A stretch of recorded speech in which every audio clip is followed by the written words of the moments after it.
Muito bem, pessoal, dando continuidade então. Agora a lâmina 43, continuando nossa unidade 5, a era industrial e as críticas sociais, né? Revolução social. Ah, é, a condição econômica configurou a condição social. Tá? Então vamos lembrar, os trabalhadores dissociaram-se dos meios de produção, passou a ser, que passaram ao controle do grande capitalista, que formava as unidades industriais, e onde, para se tornar mais eficiente, mais produtivo, mais lucrativo, ele dividia as tarefas. Então, cada trabalhador passou a ser responsável por uma etapa do processo produtivo, formando-se as chamadas linhas de montagem, né? As linhas de montagem, elemento fundamental das fábricas, não é, pessoal? Surgiram as fábricas. E com as fábricas vão surgir quem? Quem? Os operários. Então o antigo artesão agora é o operário. E o operário, por estar com a sua condição social precarizada, desculpe, sua condição econômica precarizada, ele vai também se submeter, ficar submisso socialmente ao capital. Ok? Então, ali, a condição econômica configura a condição social, os donos dos meios de produção, os empresários, os patrões, passam a agir de forma, muitas vezes, tirânica e brutal. Porque eles começam a ver que, opa, eu tenho esse monte de gente aqui trabalhando comigo, eu preciso estabelecer regras rígidas para que obedeçam, para que sigam, disciplina, para que sigam o processo produtivo. Tá. Só que essa condição econômica, perceba que ela gera um desnivelamento social. Um passa a ser superior ao outro. Tá certo? E ele começa a submeter essa tirania, essa brutalidade gradativa que começa a crescer em relação ao proletário, ao seu operário, na ânsia, na ganância, na sede de ampliar cada vez mais seus lucros. Essa ganância passa a sobrepujar, a subjugar valores humanistas. Segundo parágrafo, o poder de que passaram a desfrutar os empresários, os patrões, tornam-os uma classe autoritária, livre para fazer o que bem entendesse a fim de atingir seus objetivos de lucro, os quais estavam previamente plenamente justificados, dispensando assim qualquer tipo de satisfação a quem quer que fosse, inclusive as autoridades. Ora, por quê? Porque as autoridades estavam se beneficiando dos ganhos crescentes dos empresários, dos patrões, graças aos lucros crescentes. Os governantes passaram a se beneficiar cada vez mais, a embolsar cada vez mais a sua parte nesse processo, graças aos crescentes ganhos, aos crescentes lucros, porque quanto mais ganho, mais lucro, mais impostos. Tá certo, gente? Então, eles passaram a agir como que passaram a agir, podemos dizer, conjuntamente, né? Passaram a agir em benefício mútuo entre si. Governantes, empresários, donos dos meios de capital, donos dos meios de produção, e do outro lado, o proletário.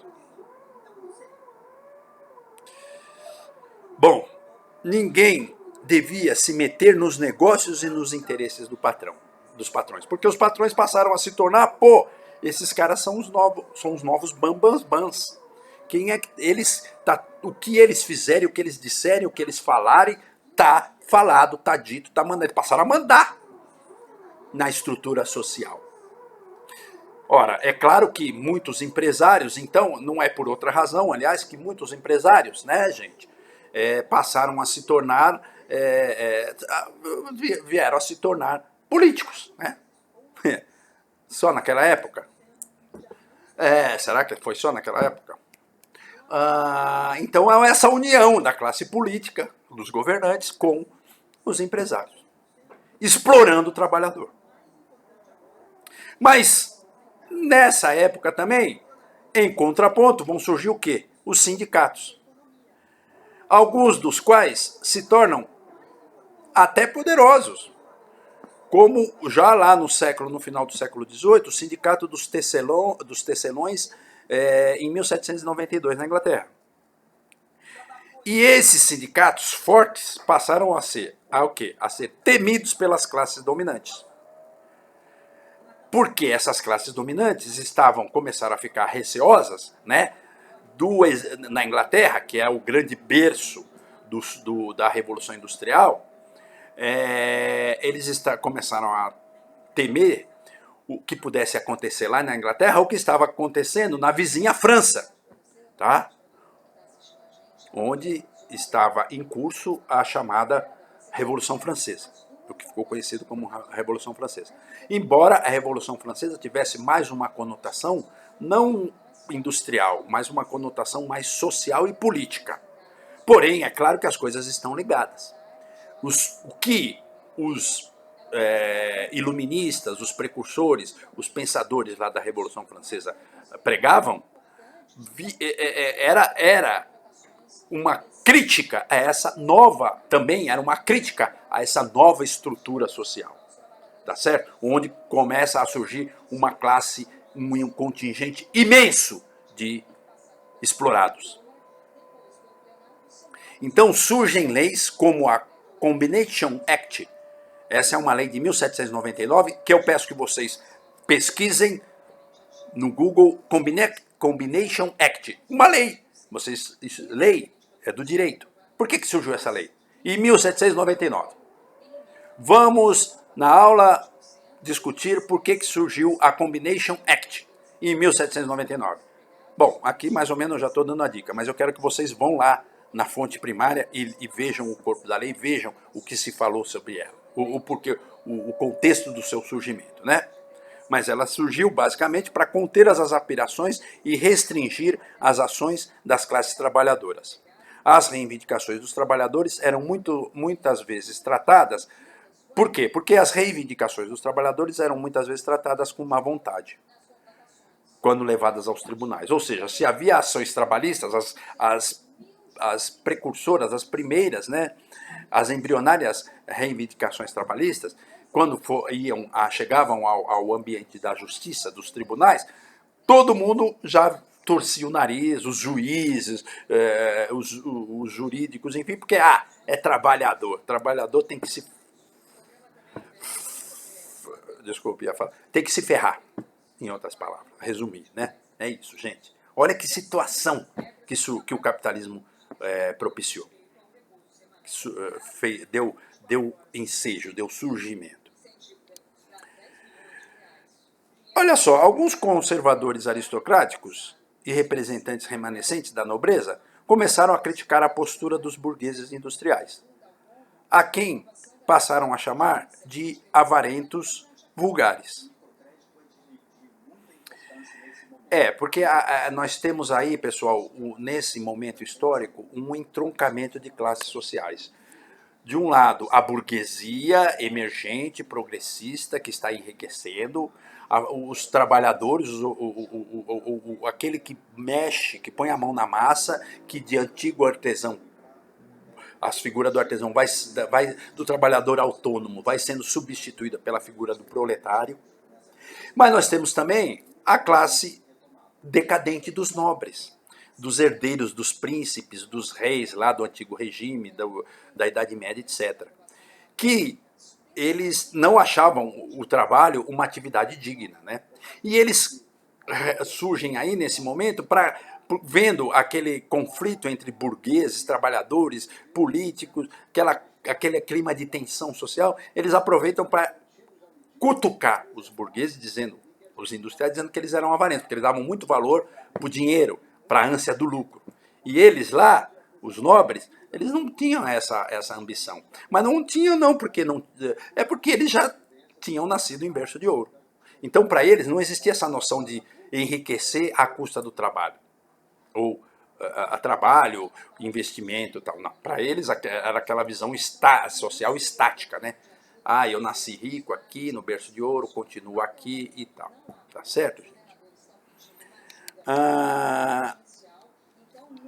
A miséria social a que as classes operárias e camponesa foram cada vez mais se submetendo era contraditória e incompatível com a liberdade individual reivindicada no liberalismo econômico. Então, olha só, o liberalismo econômico ele veio com esse discurso, né, de liberdade, de individualidade para cada um. O ser humano dá vazão ao seu potencial, ao seu talento, à sua capacidade, ao seu empreendedorismo. Mas isso, o que era bonito no discurso, começa a se configurar como uma situação social desigual. Porque o que estava surgindo? Eram essas as pessoas? Não. Então a teoria na prática é outra. Quer dizer, o resultado prático do liberalismo econômico estava sendo o quê? Estava sendo a exploração, a crescente exploração do homem pelo homem. Lá na lâmina 44, nós vamos falar das primeiras doutrinas socialistas. Então, aí vão surgir, nesse contexto, nesse momento histórico, vão surgir as primeiras doutrinas socialistas, tá? Que vão criticar a sociedade industrial como tão ou mais injusta que a sociedade medieval.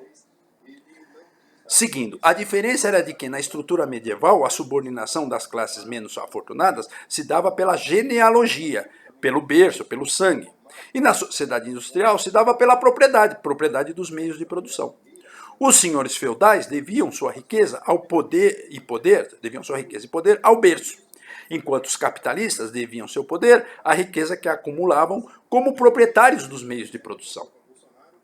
Uma vez que o poder emanava da propriedade privada dos meios de produção, e desse poder decorriam as injustiças sociais, os socialistas passaram a pregar a abolição da propriedade privada do capital. Então, o que o socialismo vem trazer? Já que propriedade privada, propriedade dos meios de produção, representa exploração, vamos acabar com a propriedade privada. Aí vai nascer o quê? O socialismo. As doutrinas socialistas vão surgir aí. A propriedade privada passou mesmo a ser, para os socialistas, a fonte das injustiças da humanidade. Contrariando inclusive princípios cristãos, a instituição da propriedade privada passou a ser vista como fator de afastamento, em vez de aproximação, de igualdade entre os homens. A razão de práticas de roubos e outras violências, instintos humanos despertados pela privação dos homens diante das benesses que só as classes detentoras da propriedade privada usufruíam. Inclusive, essas classes detentoras da propriedade privada exploravam os que não detinham os meios de produção. Ainda segundo os socialistas, uma vez que os proprietários eram, direto ou indiretamente, também os legisladores do Estado, as leis eram o instrumento pelo qual eles, os proprietários dos meios de produção, mantinham seu poder e opressão sobre os pobres. Os socialistas divergiam entre si, mas os socialistas, aí surgiram várias correntes socialistas. E algumas pregavam como que deveria então acabar com esse estado de coisas. E aí surgem as divergências, tá ok, gente? Divergências entre ideias socialistas. Divergências essas que nós vamos ver na próxima videoaula, ainda sobre esse tema da era industrial e as críticas ao capitalismo. Então, gente, só adiantando que o mais ilustre dos socialistas vai ser Karl Marx. Até a próxima videoaula.